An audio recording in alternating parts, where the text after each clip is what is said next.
নমস্কার বন্ধুরা, আপনারা সবাই কেমন আছেন? আশা করছি কাছে এবং দূরে প্রত্যেকেই অনেক ভালো এবং সুস্থ রয়েছেন। আর আমিও বেশ ভালো রয়েছি। তো চলুন বন্ধুরা, আজকে বিভিন্ন ধরনের গাছপালার সঙ্গে আপনাদেরকে পরিচয় করিয়ে দেব। তো আপনারা দেখতে থাকুন। প্রথমে একটি গাছ আপনাদেরকে পরিচয় করিয়ে দিলাম। দেখুন গাছটি কত সুন্দর পাতা, একদম সারি সারি হয়েছে। আর ছোট্ট টবে কিন্তু চাষ করেছি। তারপরে যে গাছটি রয়েছে এটি কিন্তু গাছের ফল থেকে কিন্তু নতুন বীজ তৈরি হয়েছে। এটি হচ্ছে কাঠচাপা বা কাঠগোলাপ ফুলের বীজ। এখান থেকে কিন্তু আমরা চাইলে নতুন চারা গাছ তৈরি করতে পারি। তারপরে দেখুন বাজার থেকে কিনে নিয়ে আসা হয়েছিল হেলেঞ্চি শাক। তো সেখান থেকেও কয়েকটি ডোগা আমি এই রুটির তাওয়ার মধ্যে বসিয়েছি। তো সেখানে দেখুন কত সুন্দর জোপালো আর বড় হয়েছে শাকগুলো। তারপরে দেখুন এই ঘাস ফুলগুলো ছোট্ট একটি কৌটো কেটে তার মধ্যে বসিয়েছি। তো সেখানেই কত সুন্দর ফুল হচ্ছে। তারপরে রয়েছে কচ্ছপলতা, জারবেরা, এগুলো কিন্তু সবই আমি রঙের কৌটোর মধ্যে বসিয়েছি, ছোট ছোট কৌটোর মধ্যে। আর তার মধ্যেই গাছগুলো কত সুন্দর এবং ফুল হচ্ছে, আপনারা দেখতেই পাচ্ছেন।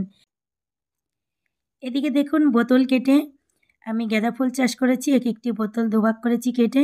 তো তার মধ্যেই কত বড় আর কত সুন্দর গাঁদা ফুল ফুটেছে, গাছ কিন্তু ভেঙে পড়ে যাচ্ছে। এদিকে রয়েছে ওস্টের কৌটোর মধ্যে কালঞ্চ ফুল। তারপরে হচ্ছে ভাঙা টবের মধ্যে রসুন চাষ করেছি। তো টবটি কীভাবে আমি মানে আটার প্যাকেট দিয়ে বসিয়েছি সেটাই আপনাদেরকে দেখিয়ে দিলাম। এদিকে দেখুন গাছ ভর্তি ডালিম হয়েছে, আর সেখান থেকে একটি ডালিম পেকে ফেটে গেছে। তো সেই ডালিমটিও তুলে নিলাম, পাশাপাশি আরও কিছু সবজিও তুলে নিলাম। এদিকে দেখুন বোতলের কৌটো কেটে কৌটোর মুখ কেটে সেইখানে আমি গাঁদা ফুল চাষ করেছি। তো এখানেও কিন্তু প্রচুর ফুল ফুটেছিল, আমি আপনাদেরকে কয়েকদিন আগে দেখিয়ে দিয়েছি। আর এখানে দেখুন বাড়িতে নারকেল গাছ রয়েছে, সেই পাতা কাটা হয়েছে, তার মধ্যে দুষ্টু গিয়ে দুষ্টুমি করছে। আর এখানে রয়েছে হচ্ছে স্নেক প্ল্যান্ট গাছ। তো গাছটিতে কত সুন্দর একটি রজনীগন্ধার মতো স্টিক উঠেছে এবং সেখানে কিন্তু রজনীগন্ধার মতো ফুলও ফুটেছে। তো দেখতে কিন্তু ভীষণই সুন্দর, আর এই ফুল নাকি ফোটা বাড়িতে খুবই ভালো। তো যাই হোক, আমার গাছে কিন্তু ফুলটি ফুটেছে, আমার কিন্তু ভীষণই ভালো লেগেছে। আর আমি কিন্তু এই প্রথম এই ফুলটি দেখতে পেলাম। তারপরে চলুন ডালিমটি একটু ভেঙে দেখায় আপনাদের যে আমার গাছের ডালিমগুলো কেমন হয়েছে। তো দেখতেই পাচ্ছেন, আর এই ডালিম কিন্তু আমার দুষ্টু খেয়ে নেবে, ওকে দিব। ও ডালিম নেওয়ার জন্য কিন্তু ঘোরাঘুরি করছে। এদিকে কয়েকটি কুলও পেরেছিলাম।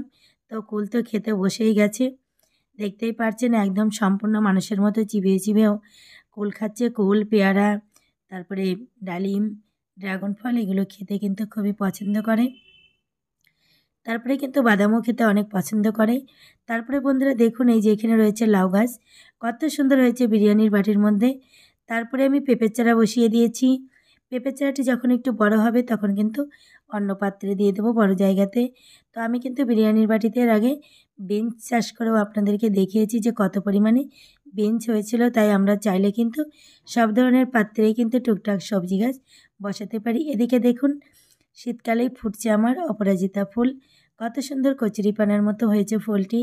তারপরে দেখুন কিছু বুনো গাছ বা বুনো ফল, এই ফলগুলো হয়ে কিন্তু আমার বাগান একদম ভরে গেছে। এদিকে দেখুন মাটির যে চারি হয় তার মধ্যে মিষ্টি আলু চাষ করেছি। তো গাছটি কত সুন্দর বড় আর জোপালো আর শেকড় হয়েছে, এর মধ্যে কিন্তু আলু হয়েছে। আমি কয়েকদিন পরেই আপনাদেরকে তুলে দেখাবো। এখানে দেখুন মাশরুম হয়েছে, অনেক এগুলোকে ছাতুও বলে। তো বেশ কিন্তু অনেক কয়েকটি হয়েছে, তো আমি আপনাদেরকে একটি দেখিয়ে দিলাম। এদিকে দেখুন পলিথিনে কত পরিমাণে পুঁই শাক হয়েছে, আর আমার বাগানে কিন্তু 12 মাসই এই পুঁই শাকগুলো হয়ে থাকে। দেখুন কত সুন্দর হয়েছে। তার পাশে কিন্তু রয়েছে কচুরিপানা, গরমের জন্য আমি শীতের সময় গামলার মধ্যে রেখে দিয়েছিলাম ছায়া জায়গাতে। এখন কিন্তু একটু গরম পড়ার মাত্রই অনেকটা সুন্দর হয়েছে। আর এদিকে দেখুন বাতাবিগুলো কিন্তু ছোট্ট গাছে হয়েছে এবং সেগুলো বড় হতে শুরু করেছে। তারপরে রয়েছে রিও প্ল্যান্ট, ছোট্ট গাছে ছোট্ট ফুল, দেখতে ভীষণই সুন্দর। তো আপনাদের কোন গাছটি বা ফুলটি দেখতে বেশি ভালো লাগলো কমেন্ট করে জানাতে ভুলবেন না। সবাই ভালো থাকবেন, সুস্থ থাকবেন, আর আমার সঙ্গে যুক্ত থাকবেন। এদিকে দেখুন ছোট্ট একটু কিউট ফুল, সেটি হচ্ছে রিও প্ল্যান্টের ফুল। আর এখানে রয়েছে পাহাড়ি বট।